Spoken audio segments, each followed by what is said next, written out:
Okay, dear students, it's time for the money pitch, if you will. It's time to now take what we've learned and try to coalesce it down into a single mutual fund because we got to start somewhere, right?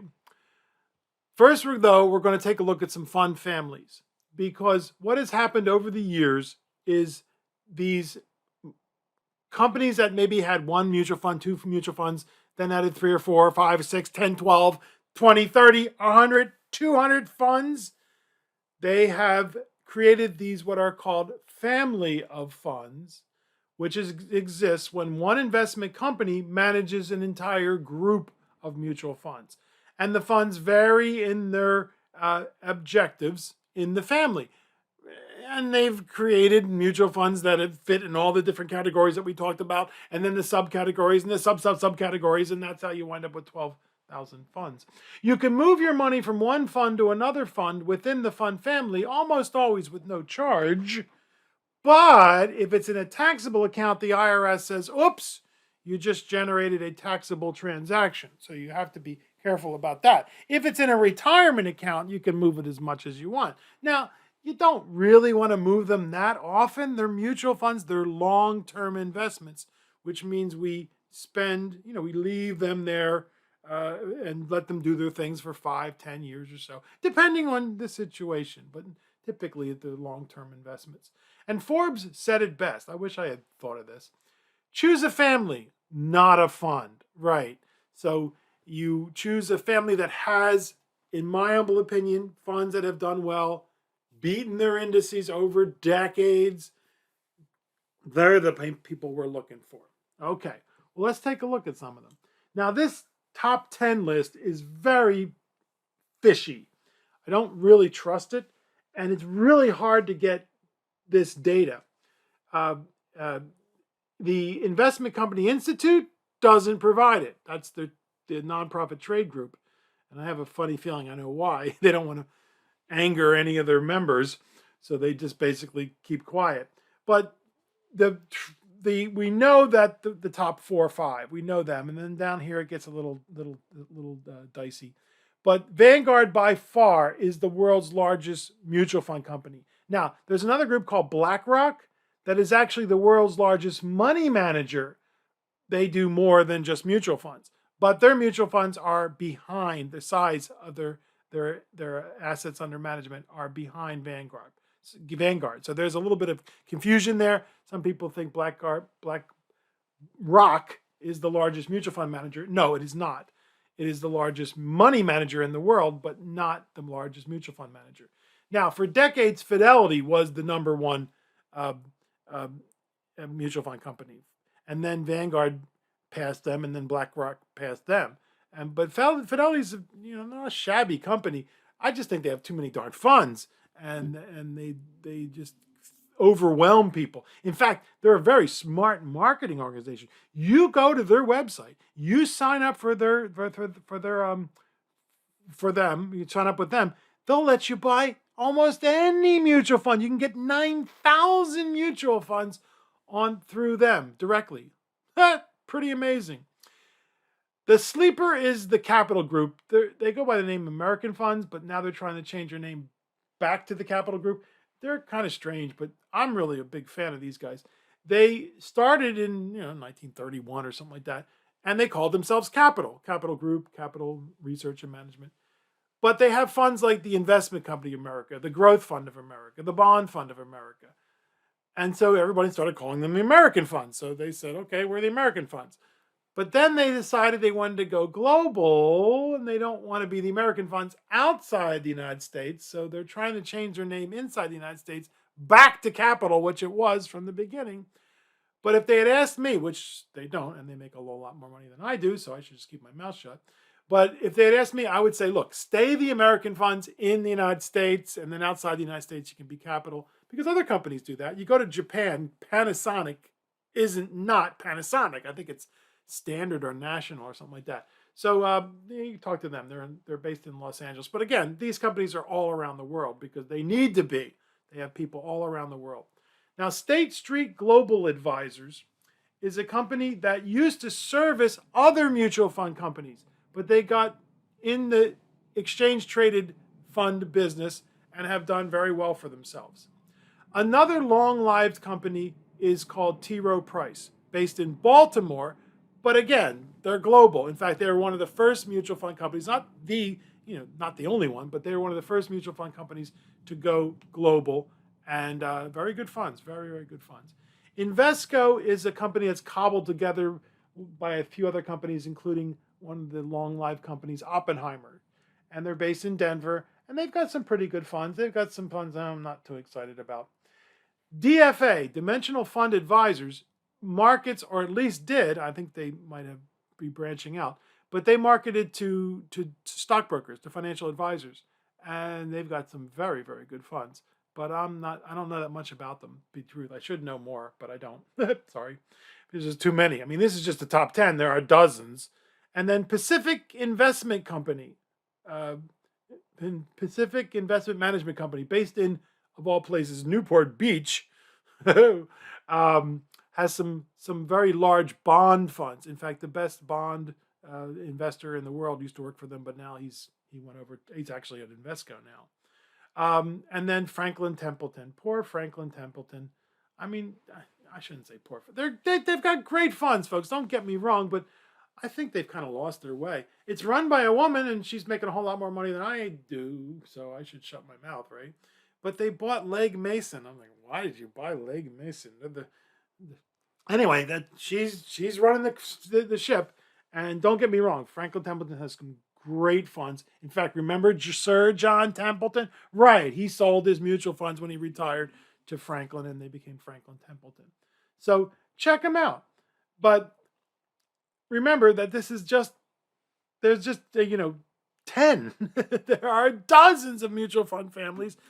Some have hundreds of funds, some have less than funds. One of my favorite mutual fund companies is called Dodge and Cox. It's only got like 7 funds, or maybe they're up to 8 now. And they've been around since 1931 or so, but they resisted the urge to just create more and more and more funds. They said, look, it's too many. We don't need that many. But because of the mutual fund scandals of 2003, 3 companies that were in the top 10 are no longer here. Whoa, wait a minute, Payano. Did you just say mutual fund scandals? You want me to invest in an industry that is plagued with scandal? Well, yes, as a matter of fact, I do. Since 1940, when the Investment Company Act of 1940 was created, the mutual fund industry has been regulated heavily and escaped any hint of impropriety. Like that word impropriety? It means hanky-panky, travesuras. In 2003, some practices that were not quite illegal, but obviously unethical, were uncovered. And only a handful of funds and people were affected. Strong funds, Janus, Bank of America, Putnam, Alliance. Poor George Putnam rolling in his grave. The vast majority of companies never engaged in any of these shenanigans, folks. And what were they doing? We don't want to get into it. If you contact me if you really want to know, or type in scandals of mutual fund scandals of 2003. Instead of losing $99,999 on a $100,000 account, for example, those poor slobs who invested their life savings through their 401k, who worked for Enron, investors lost less than a penny on $100,000. But if you take less than a penny from 1 million people, it adds up to a lot of money, right? And so what they were doing was not quite illegal. They were buying and selling mutual funds, which they really shouldn't do because mutual funds are long-term investments. Now, mutual fund companies won't let you do that. If you tried to do, in fact, some of them would never let you do it. Vanguard, American, no, you can't do that. If you sell the mutual fund, you can't buy it back the next day. You have to wait 30 days or 60 days. Some other companies, like Oppenheimer, said, sure, you want to sell it, then buy it back the next day. We're going to charge you 2%. And we're going to give that money to your fellow shareholders who are not playing this game. So now nobody engages this. But these people thought they were smart. Dick Strong of Strong Funds built it from scratch, was worth hundreds of millions of dollars, and he made like $600,000 doing this this shenanigans. But when you're worth hundreds of million dollars, $600,000 is, boosh. And so, I mean, it wasn't lost on him. He wasn't charged with any crime because it wasn't illegal. But he said, look, I've ruined my life. I've let down all the people around me who trusted me, who looked up to me. And I thought I was invincible. You start reading all this stuff that people write about you, saying how wonderful you are. And I really, he's barred from the industry for life.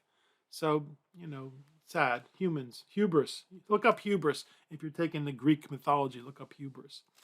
So, yeah, you can trust the mutual fund industry, dear students. So, after all we've learned, don't you have this feeling of deer in the headlights? Where do I start? How do I pick a mutual fund? Well, for what it's worth, here's my advice. Pick a mutual fund that invests in high quality stocks or bonds. Well, I'm already punting, aren't I? How do you define quality, right? I know it when I see it. It's one of those situations where somebody looks at one company and says, that's a high quality company. Another person looks at it and says, I wouldn't touch that with a 10-foot pole. So it's difficult. It's difficult to define quality. But as some people say, I know it when I see it. It's well diversified across several industries and sectors of the economy globally, in my humble opinion. So in other words, remember, diversification has a long-term perspective and a manager, or better yet, a management team with many years of experience. And this is what T. Rowe Price, American, who else? Dodge and Cox, this is what they do. They have a team of people working, not just one person. And they all work together, but they make their own decisions. One person might be buying Harley Davidson, and the other person might be selling Harley Davidson, and that is perfectly acceptable and fine. You want to avoid companies that shuffle their managers like a deck of cards every few years, which used to be most of them. They called it the star manager system. And this was trumpeted by Fidelity, none other than Fidelity. In fact, the guy who started Fidelity said, this is how we do things. If they survive, great. If they don't survive, oh, well, that's the marketplace. Well, that's great if you get one of the good ones like Peter Lynch. But if you get one of the Charles Stedmans, yeah, not so good. That's why I like a team, right? And has been around for decades and performed consistently well in both good and bad markets. Do not tell me how well you've done in a good market. I ain't interested. Any idiot, yourself, myself included, can do well in a good market. I want to know how well you did when the organic matter hit the ventilating device, right? When the wheels fell off, when things started going badly. There's a couple of sayings in the industry. A rising tide lifts all boats. Yeah, so when the markets are going up, yeah, everybody seems to do well. But when the tide goes out, you can see who is swimming naked. I love that thing. And it's good. It's right. When the hard times come, and they will, we don't know when, we don't know how. If we did, I wouldn't be here teaching you this. Right? I'd be in Aruba somewhere. No, I'd probably be still teaching you online. But still, the idea is we know that there's going to be hard times. We just don't know when. And so you want a company that's done well in good and bad times. So, where do we start? We start by looking at a sample mutual fund. Just one, bringing the 12,000 down to one. And what I like about this mutual fund, it's been around for 89 years. It's one of the most successful. It's not the only one out there, folks. But now in the face-to-face class, we would spend some time looking at this fund. And it's called the Investment Company of America. And so on the website and in Canvas, you'll see some links. 89 years of return. How well has it done over 89 years? Through the good times and the bad times. What's the benefit of time? Holding your investments for 1 year, 3 year, 5 years, 10 years. What happens if you pick the worst day to invest or the best day to invest? So check these out. And we would do that, we would stop in the face-to-face class and do that right now. But there are already presentations. There's already video here to discuss, audio commentaries and pictures and the like. So do that on your own. And so we ask, remember, we were happy if we get 8, 9, 10% with stocks. These people have done almost 12%, for 89 years. I think it's 11.89 or something like that. Last year, before 2022, it was 12%. But stocks have been very risky, right? Yes, in the short term. But in the long term, no. And this is what's so cool about investing. I mean, we're doing it to make money, right? Hey, but we're also part of this system that is raising the standard of living for people all around the world. And I know it sounds like an advertisement for capitalism, but capitalism might just be the worst possible economic system ever created, except for all the others. So, hey, we're humans. Nothing we've done is perfect, and then capitalism is one of the things we've done. But it's a lot better than the other systems that have been around. Now, what amazes me is usually capitalism and democracy go hand in hand, at least they have. And China has been able to, we thought, 20 years ago when they entered the World Trade Organization, that they would liberalize their political system. They've gotten worse. They've gotten even more authoritarian. But at the same time, they have a capitalist economic system that seems to be working, although there's, they have their problems too. So we'll see how that works. But I'm optimistic. I mean, we don't blow ourselves up, die in our own waste, meteorite, tsunami, disco returning. I'm very optimistic about the next 20, 30, 40 years.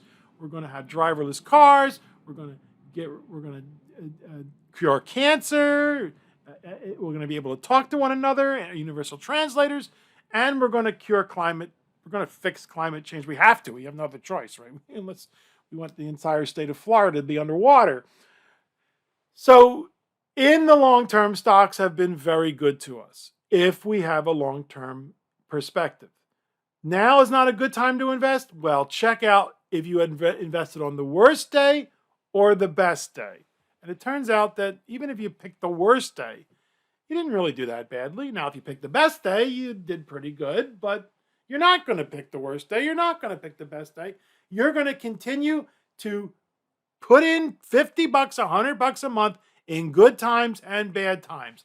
And when the market goes down, you don't panic. You keep a long-term perspective and you dollar cost average. There's that term again.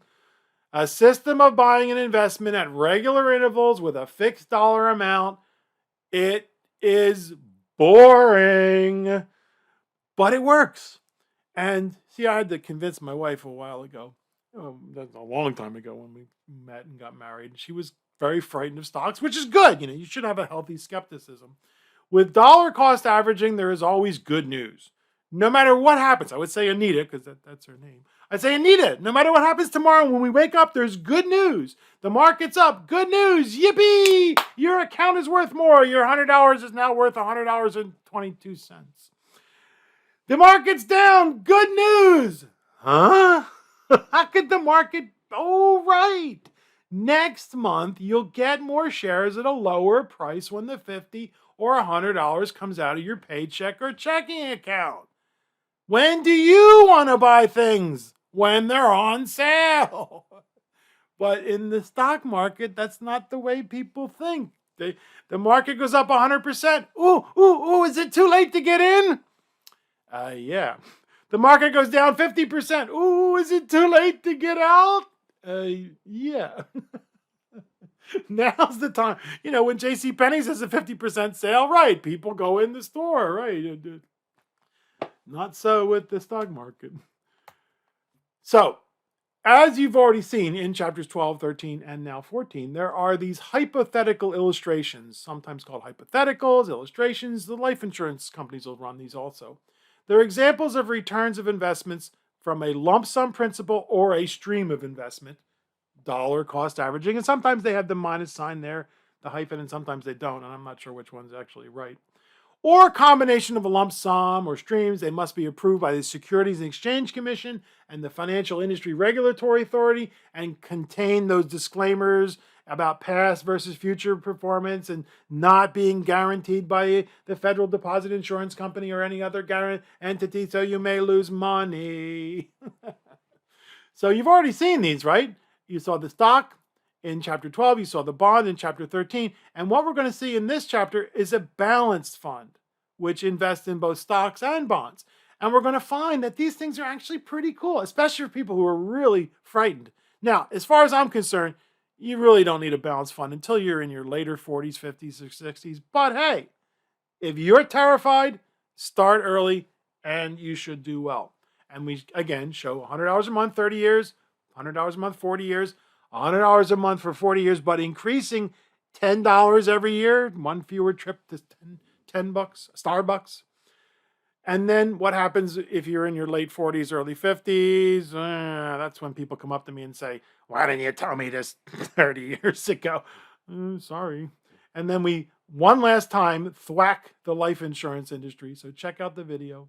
And it's the American Balance Fund. How do you get more, you get more generic than that, right? It's been around in one form or another since 1937.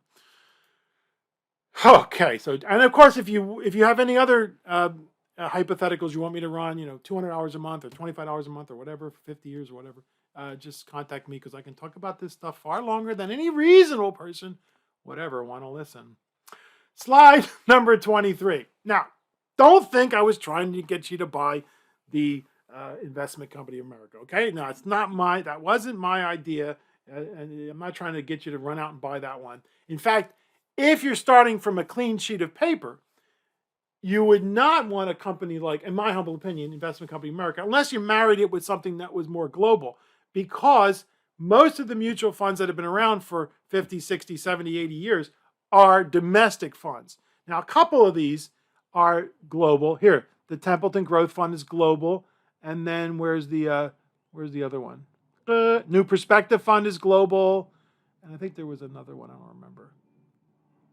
No, the New Horizon Fund is global. Notice T. Rowe Price, 1960, is a very early time for people to go global. But all these other funds are domestic.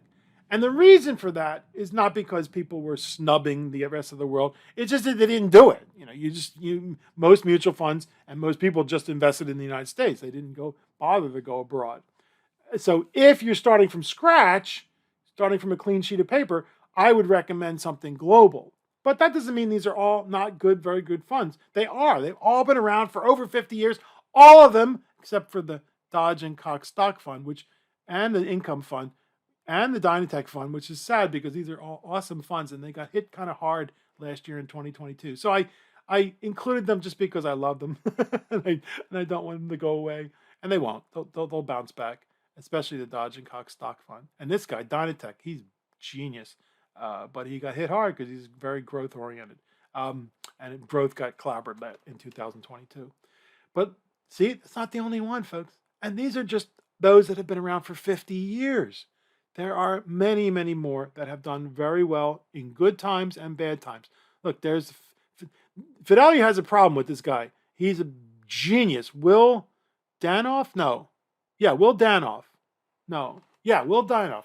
You can see interviews on YouTube of him. But he's getting old, like me. He's going to retire soon. And I don't know how they're going to replace him. And then look at this guy, the T. Rowe Price Small Cap Fund. 12.5%. Now, I included Fidelity Magellan. I really should not have because it looks like it's clobbered everybody else 15%. But that's because between 1977 and 1990, Peter Lynch racked up 29% a year.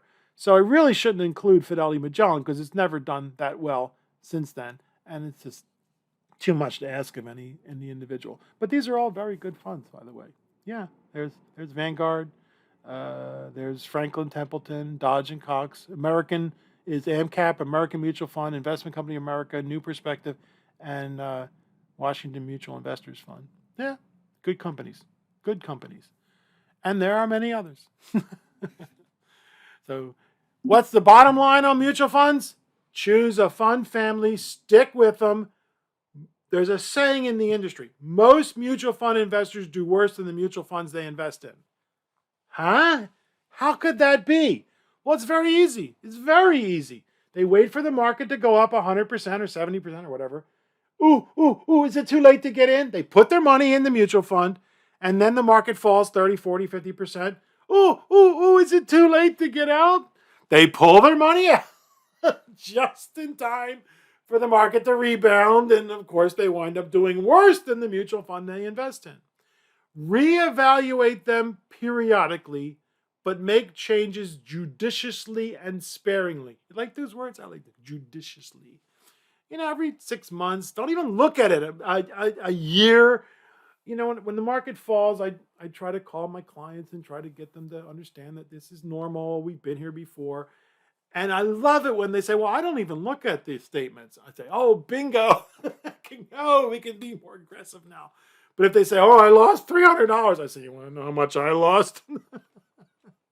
And they need to be more conservative because remember, emotions, we're not rational individual. Emotions do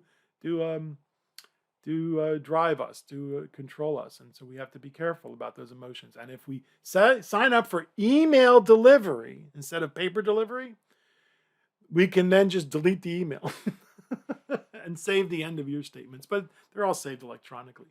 As you approach retirement, migrate from stock funds to bond funds, but don't give up on stocks entirely.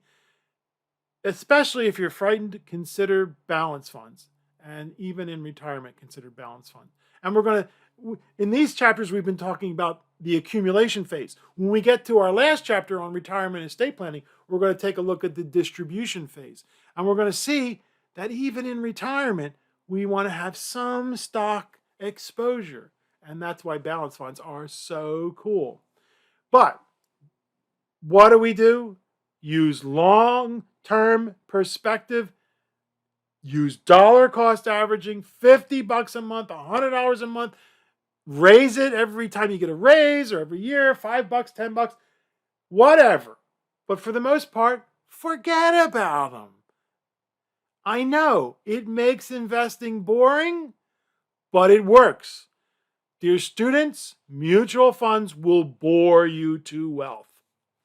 Thank you so much for being in our class. Now, are we done with investments? Not quite. We're going to take a look at some odds and ends, mostly real estate, but then some of the other things, other alternatives that I think are it's best for the vast majority of us to just stay away from. But who knows? You might decide you want to invest in Beanie Babies or cars, collectible cars, or who knows what. It could be a great hobby and also a financial disaster.